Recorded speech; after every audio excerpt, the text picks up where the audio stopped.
The Miami Dolphins are 6-3 through 9 games and are currently on their Week 10 bye. And man, is this team one of the best offensive teams that we have seen in the last decade, if not ever, as they are definitely putting up numbers right now. Obviously, we remember the Broncos game where they dropped 70 points and could have broke the record, but showed them some leniency. But even with all that being said, as good as the Miami Dolphins and Tua Tagovailoa and Tyreek Hill, Jalen Waddle, Mostert, the whole crew, as good as they have been, teams are starting to catch on, specifically the good teams. We know y'all 6-0 against the bad teams under 500. We know y'all good. But when a play like this, with his linebackers in the corner aren't really reacting to the motion, and he can't hit that first read because they're flooding the middle of the field with them linebackers, this team starts to get into trouble because Tua starts holding the ball. And yes, every offensive line is going to hold up for only so long. But this team specifically is so much better when Tua is playing in structure, getting the ball out quick, and just simply putting the ball in his playmakers' hands.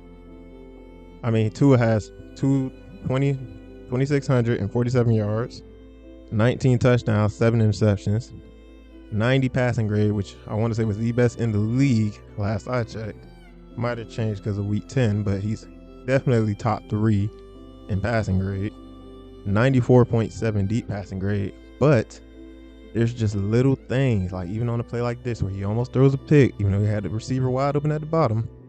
There's little things about this offense when they're playing teams above 500 that looks concerning, specifically when Tua is not getting the first read and just getting it out in less than 2.5 seconds, and they're making him make a play.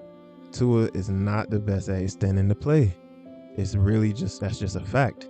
He's not as much of a running threat, but more importantly, this team just starts to beat itself when they're playing teams above 500 this year. Like, I don't think it's a coincidence that, like in the clips I just showed you, he almost throws a pick, and then the next play, Mostert fumbles. And there's just so many sequences like this against contending teams that just make you wonder about the Dolphins, especially when you consider that they're 0-3 against contending teams, but 6-0 against teams under 500. So I would like to see more from this team before I really completely just all in on them. But to answer the question directly, do I think that the Dolphins are pretenders? I think they are, man. It's not looking good right now. I think that they just might be pretenders. Like, as good as the grades may be for Tua, like I said, even his intermediate grade is a 92.4, fourth in the league. Short passing grade leaves room to be desired, but he also has 21 big-time throws, which is second only to Sam Howell, which honestly shocked me when I found that out. That's a whole nother video, but like, once again, this team is good. This team is very good offensively. The only issue I have with this team is that they're only good offensively against the bad teams. Like, they put up numbers, sure, but they're also getting outscored 100-51 against the 3 contending teams that you're going to need to beat in January. Now, obviously, the Eagles are in the NFC, but nonetheless, that's a potential Super Bowl matchup if you were to get that far. And more importantly, even though these receivers have been putting up numbers, they have had a few drops and just certain miscues in crunch time moments, like a play like this where the receiver has the corner on a double move. Tua is already in a throwing motion, and he just misses the throw. Like, the receiver knows it. The receiver's jumping up and down because he knows if Tua hits him, that's the game time touchdown, right? And then on the next play, 4th down, you get the bad snap, game over. It's just certain miscues and just penalties with this team that leaves a little bit of doubt. Like, even with the great numbers that someone like Tyreek Hill has been putting up, it leaves a little bit of doubt that maybe this team just might not get it done when it really comes down to it. Now, obviously, they've had injuries, and once again, like I said, Tua has been great this year. Tyreek with a 93.1 receiving grade. He has the best receiving grade in the league. 1,075 yards, 8 touchdowns already. However, He also has 6 drops, which is tied for the most in the league. I want to say he's only tied.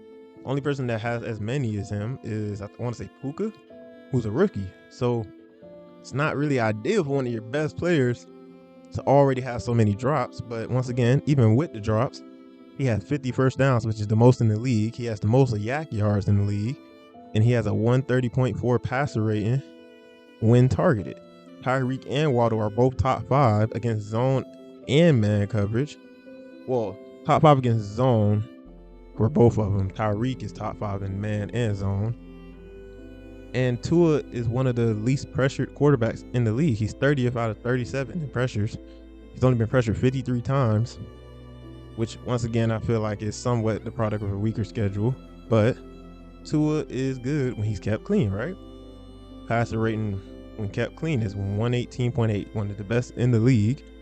However, that same passer rating when he's under pressure drops off significantly compared to when he's kept clean, which somewhat alludes to the point about him not really being able to make a play, extending plays outside the pocket. Because his passer rating when he's under pressure, it goes from 118 when clean to 52.8 when under pressure, which is 29th out of 37 qualifying quarterbacks. And then another underlying issue, or I wouldn't even say an issue, just interesting fact, is that he's already had 9 fumbles through 9 games, which is about 3 times as many as he's had in any other year before this, which is just another interesting thing where it's like there's just little things about this historic offense that we're really not paying attention to that can eventually come back to haunt this team when January comes. There's just too many mental mistakes, too many penalties or bad snaps. Like there's a sequence here against the Eagles where first play Tua drops down because the motion man gets in the way, and then he has a bad snap on second down, and then there's a play like this where Moser is the second square where he's at about the 20, about to get open. However, Waddle is also running somewhat of a fade route with Darius Slay over there. So Mostert is actually going to get open on a play like this, but Darius Slay has the awareness to just come off of Waddle, who's in the same area, and just gets a crucial interception off of Tua late in the fourth quarter. Now, I'm not necessarily blaming Tua for a play like that, obviously, but once again, alluding to the mental mistakes and just certain miscues that this team has been having. Another thing you'll notice on film is that teams are adjusting to that quick time to throw for Tua, and they're sending corner blitzes and mixing and matching who they're sending at Tua just to confuse him just a little bit, just to get him to hold on to that ball for just a half a second more so that the pressure can get there. Because once again, like I said, his passer rating is not the best when under pressure. But even with all that being said, I still believe that this team is going to make the playoffs. I do not think they're going to win their division.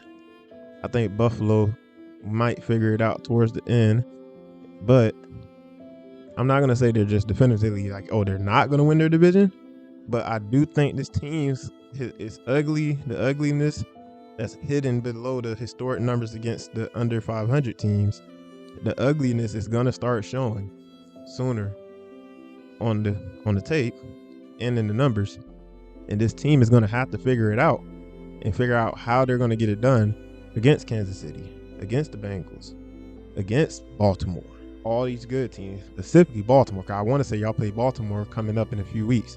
Like all the drops, all the penalties, the offensive holdings, these little things that somewhat hinders this team when they're playing against the good teams in the league is going to have to get fixed. Because as of right now, they are looking fraudulent. Like it's not a coincidence that Tua's numbers against these contending teams, it drops off as compared to when you're playing the Panthers or Broncos. That's not a coincidence. It's a trend now. We know this by now. When y'all play good teams, you're not doing bad necessarily, but you're also getting outscored by 50 in those 3 games. But then when you're playing a team under 500, plenty of yardage, plenty of video game numbers. That's all good and dandy. But at the end of the day, you're not playing the Carolina Panthers in January. So hopefully the Miami Dolphins can figure it out. But as of right now, I do view them as pretenders until this team can get healthy, and more importantly, until they can execute against the good teams in the NFL.